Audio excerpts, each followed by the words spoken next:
dadako na po tayo sa testimony po na kung sana ay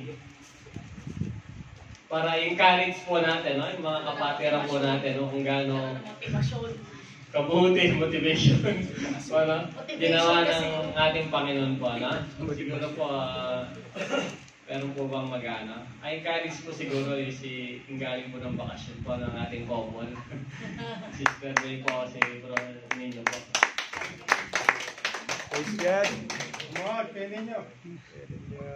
Hindi naman mag-o-orange siya kung hindi galing ng Pilipinas yan.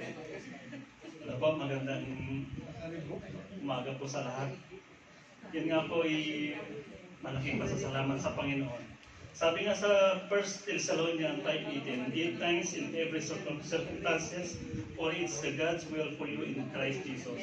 Kung ano man yung nangyari o ano man yung maganda o masama o maganda o hindi maganda, papasalamat natin sa Panginoon. Amen. Kasi yung plano ko lang po nung magbakasyon ako is dadalhin ko yung mga anak ko dito. Yun nga po yung naibigay na visa, hindi kompleto daw sabi nung Altasher Agency sa Pilipinas.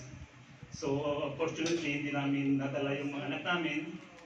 Ngayon binigyan naman kami ng another option, ay pinasya na lang po namin sila sa Thailand. So nag-stay po kami po sa Thailand, at least na-enjoy nila.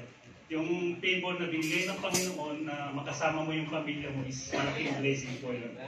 Salamat sa Panginoon dahil sa ano niya sa amin yung sa financial, sa kalakasan, nandoon yung paggabay niya sa amin, pagsama sa amin. Salamat sa Panginoon.